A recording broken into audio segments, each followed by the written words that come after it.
ప్రస్తుతం మనతో పాటు ప్రముఖ ఆధ్యాత్మికవేత్త, జ్యోతిష పండితులు, లలితాదేవి ఉపాసకులు బ్రహ్మశ్రీ నానాజీ పట్నాయక్ గారు ఉన్నారు. గురువుగారితో మాట్లాడదాం. నమస్కారం గురుగారు. శ్రీమాత్రే నమః.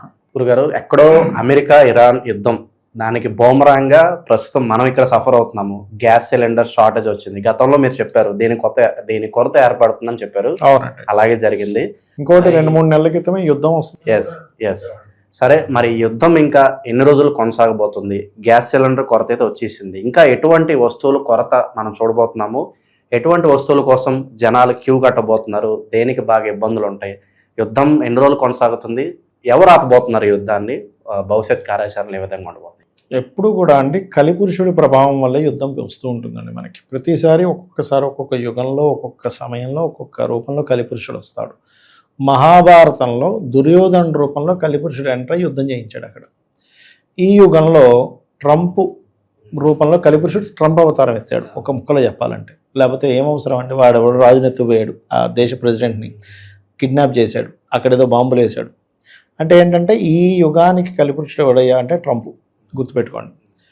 ఈ ట్రంప్ పుణ్యమా అంటూ ఈ యుద్ధము ఇప్పట్లో ఆగదు ఎట్టి పరిస్థితుల్లో. మొన్న ఏదో నేను చాలా రోజుల క్రితం చెప్పా, ఇది నెలలు సంవత్సరం జరిగే యుద్ధం. సో రష్యా యుక్రెయిన్ వార్లానే కొనసాగుతుంది అంటారు. చాలా కాలం కొనసాగుతుంది. ఒక రకంగా చెప్పాలంటే ఇది ఒక థర్డ్ వరల్డ్ వార్ లాంటిది అని చెప్పా.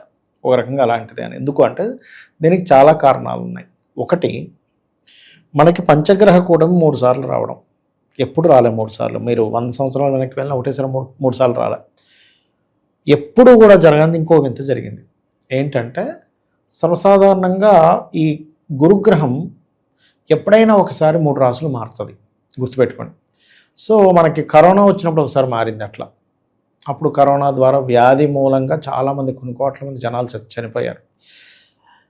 లాస్ట్ ఇయర్ ఒకసారి వృషభం నుంచి మిథునం నుంచి కర్కాటకంలోకి గురువు మారాడు. దానివల్ల ఈ యుద్ధాలని, లేకపోతే మనం లాస్ట్ టైం చెప్పాం బంగారం వెండి రేట్ విపరీతంగా పెరుగుతుందని, ఆ రకంగా పెరిగింది. ఇప్పుడు మరలా ఈ సంవత్సరం మళ్ళీ మారుతున్నాడు 3 రాసులు. మిథునం నుంచి కర్కాటకం నుంచి సింహం. మిథునంలో ఉండే గురువు జూన్ 2వ తేదీ కర్కాటకంలోకి వస్తున్నాడు. జూన్ 2 నుంచి అక్టోబర్ ఎండింగ్ వరకు ఉండి నవంబర్ 1వ తేదీ నుంచి సింహరాశిలోకి వస్తున్నాడు. ఎప్పుడైతే ఇన్ని రాశులు మారుతున్నాడో జీవుడు అనమాట. దీనివల్ల ఏంటి, మైగ్రేషన్స్. మనుషులు అయ్యి బాబా ఈ దేశంలో ఉంటే మన వల్ల కాదులే, మన దేశం మనం పోదాం, అమ్మో ఈ ప్రాంతంలో ఉంటే బాంబులు పడుతున్నాయి, ఇక్కడి నుంచి మారుదాం అనేటువంటి స్థితిగతులు చూస్తాం. అయితే మీరు ఇందాక అడిగినట్టుగా సిలిండర్లు కొరత, అన్నానికి కొరత, అన్నం లేక కొరత, అన్నం రెస్టారెంట్లు క్లోజ్ చేస్తారు, హాస్టల్స్ చాలా ఇబ్బంది పడుతున్నారు. అవి అనేటువంటివి ఎలా జరుగుతాయో at a same time signals కూడా ప్రాబ్లం వస్తుంది. నెట్వర్క్ ప్రాబ్లం వస్తుంది, కమ్యూనికేషన్ వ్యవస్థ దెబ్బతింటుంది. అసలు ఎప్పుడు ఊహించినంత షేర్ మార్కెట్ క్రాష్ అనేది అసలు మనం చూడడం జీవితంలో. అలాంటి క్రాష్ వస్తుంది. రూపాయి యొక్క రూపం మారనుంది, గుర్తుపెట్టుకోండి. అసలు US డాలర్ ఎందుకు వాడాలి, US డాలర్ పక్కన పెట్టేసి మనం ఇంకో సిస్టమ్ తెచ్చుకుందాం అనేటువంటి ఒక సిస్టమ్ రాబోతుంది. ఇది గుర్తుపెట్టుకోండి. అలాగే మనకి కొంత చమురు వల్ల కూడా కొంత ఇబ్బంది వస్తుంది, చమురుకు సంబంధించినటువంటిది. అండ్ మరొక విషయం ఏంటంటే ఇక్కడ ఈ ధాన్యపు రేట్లు ఈ యుద్ధం మూలంగా అసలు ఈరోజు 100 రూపాయలు ఉన్న పప్పు రేపు 200 ఉంటుంది. అవతల నాడు మళ్ళీ తగ్గిపోతుంది, మళ్ళీ అవతల నాడు 400 ఉంటుంది. ఎందుకంటే ఈసారి ప్రైజెస్ కారకుడు చంద్రుడు అయ్యాడండి, ధాన్యానికి కారకుడు బుధుడు అయ్యాడు. బుధుడు ఎప్పుడైనా ధాన్యానికి కారకుడు అయితే ఏమవుతుందంటే అది ఒక కమర్షియల్ ఆస్పెక్ట్లోకి వెళ్ళిపోతుంటుంది. పప్పు కావాలి, కందిపప్పు కావాలి 100 రూపాయలు, లేదు బ్లాక్లో 200 రూపాయలు ఉందట, అట్లా వెళ్ళిపోతూ ఉంటుంది. అండ్ అట్లాగే ఇది ఎక్కువగా ధాన్యం మీద పడుతుందండి. దీని ఎఫెక్ట్ అంతా కూడా ఫుడ్ మీదే పడుతుంది ఎక్కువగా. అండ్ అలాగే ఇంకొక విషయం ఏంటంటే ఈ ఎలక్ట్రికల్ రిలేటెడ్ వాటికి ఎక్కువ ప్రాధాన్యత పెరుగుతుంది. ఎందుకంటే కుజుడు రాహుతోని శనితోని ఇదవుతూ తన ఓన్ హౌస్కి వెళ్తున్నాడు కుజుడు దాటుకుంటూ. దీనివల్ల యుద్ధాల మూలంగా ఓన్ హౌస్కి వెళ్ళే కుజుడు ఎలక్ట్రికల్ వాటికి కారకుడు కాబట్టి వాటి రేటు బాగా విపరీతంగా పెరుగుతుంది. ఆల్రెడీ రైస్ కుక్కర్లు కావచ్చు, మైక్రో డిమాండ్ పెరుగుతాయి, ఇంకా పెరుగుతాయండి. అండ్ అట్లాగే ఇంకొక విషయం ఏంటంటే ఇక్కడ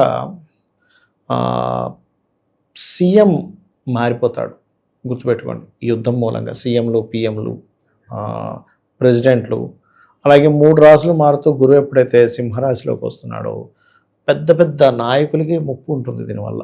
గుర్తుపెట్టుకోండి. ఎందుకంటే సింహరాశిలోకి వస్తుంది గురువు కాదు, అక్కడ గురువు స్వరూపంలో ఉన్న శని రాహువులు వస్తున్నారు. సో శని రాహువులు ఎప్పుడైనా సరే రవిరాశిని ఆక్యుపై చేస్తే రాజుకి ముప్పు, గుర్తుపెట్టుకోండి. దేశ రాజుకి ముప్పు. అందులో కొన్ని బదిలీలు ఉంటాయి, కొన్ని ఏమో కొంతమందికి ప్రాణానికి ముప్పు ఉంటుంది. ఈ యుద్ధం వల్ల ఒక్కోసారి రాజులు లేచిపోతారు కదా, అటువంటిది. అయితే నేను ఫైనల్గా చెప్పేది ఏమిటి అంటే, ఈ యుద్ధము మూలంగా ఏదో ఇది 5 రోజులు 10 రోజులు ఆగే యుద్ధం కాదు, నెలల తరబడి. ఇప్పుడు మీరు ఫస్ట్ వరల్డ్ వార్ చూసుకుంటే 4 years అంత జరిగింది, సెకండ్ వరల్డ్ వార్ కూడా అంత జరిగింది. అలాగా ఎక్కువ కాలం, దీర్ఘకాలం జరిగేటువంటి యుద్ధము. అయితే ఇందులో మన ఇండియాకి పెద్ద ముప్పేం రాదు, కానీ వేరే ఇతర ఇరాన్ కంట్రీస్, అమెరికన్ ఇప్పుడు కంట్రీస్, గల్ఫ్ దేశాలు పరిస్థితి గురుగారు, ఎందుకంటే వాళ్ళకి మెజారిటీ టూరిజము, అవును క్రూడ్ ఆయిల్ వల్ల వాళ్ళకి అంతే కదండి. ఇప్పుడు అక్కడ చాలా వరకు అవును, చాలా ప్రాబ్లం అవుతుంది దానివల్ల.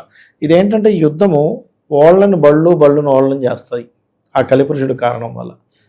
ట్రంప్ అనే కలిపురుషుడు కారణం. మొన్నటి వరకు దుబాయ్ సేఫ్ అన్నారు, అవును చాలా వరకు ఇన్వెస్టర్స్ అక్కడే ఉన్నారు. అవునవును. కళ్ళు తెరుచుకున్నాయి. కళ్ళు తెరుచుకున్నాయి. ఇప్పుడు అట్లా ఏంటంటే వాళ్ళు వల్ల అయ్యేటువంటి సమయం ఇదంతా కూడా. కాబట్టి ఈ యుద్ధం వల్ల ఒక రకంగా ఇండియాకు ఒక మంచి కూడా జరుగుతుంది, గుర్తుపెట్టుకోండి.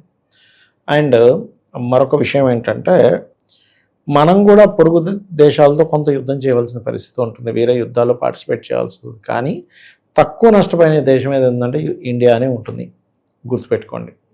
ఈసారి ఈ గురువు మనకి 3 రాసులు మారుతున్నాడని చెప్పాను కదా. మొదటి మిథునంలో ఉన్నప్పుడు కొంచెం వాయు సంబంధించిన యుద్ధం ఇవి బాగా డ్యామేజ్ అయిపోతాయి, ఫ్లైట్ సంబంధించినవి. ఎప్పుడైతే 2 జూన్ నుంచి కర్కాటకంలోకి వస్తాడో దానికంటే ఒక వారం 10 రోజుల ముందు నుంచే జల సంబంధంగా యుద్ధాలు రావడం, జలం కొన్ని దేశాలు ఆపేయడం, నదులు కొన్ని వస్తున్నప్పుడు ఏం చేస్తాయి, ఆపేస్తాయి. అక్కడ యుద్ధం జరుగుతుంది కదా, వాళ్ళకి ఏమీ ఇది లేదని అలాంటి కొరత కూడా ఏర్పడుతుంది. అంటే నీటికి కూడా కొరత ఏర్పడుతుంది, గుర్తుపెట్టుకోండి.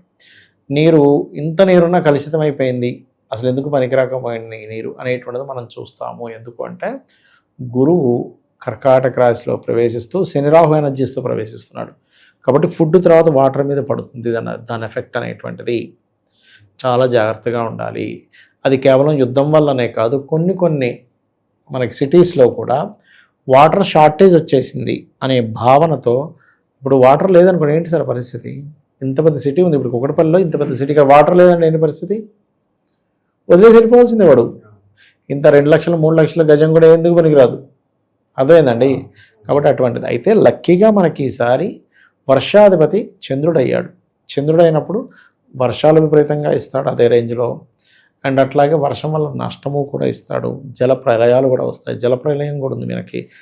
మన ఈ యొక్క కర్కాటక రాశిలోకి గురువు వస్తున్నప్పుడు ఏ టైం అంటారు అది? అది ఆల్మోస్ట్ జూన్ 2 నుంచి మనకి అక్టోబర్ ఎండింగ్ మధ్యలో వస్తుందండి. అది పర్టికులర్గా ఒక 10 రోజులు అటు ఇటుగా కూడా అనుకోండి, అటుకు ఇటుకు. ఎందుకంటే మనకి గ్రహాలు అంతా లెక్క కడతాం, కానీ దాని రిజల్ట్ ఒక్కోసారి వారం 10 రోజుల ముందు నుంచే ఇవ్వడం స్టార్ట్ చేస్తుంది.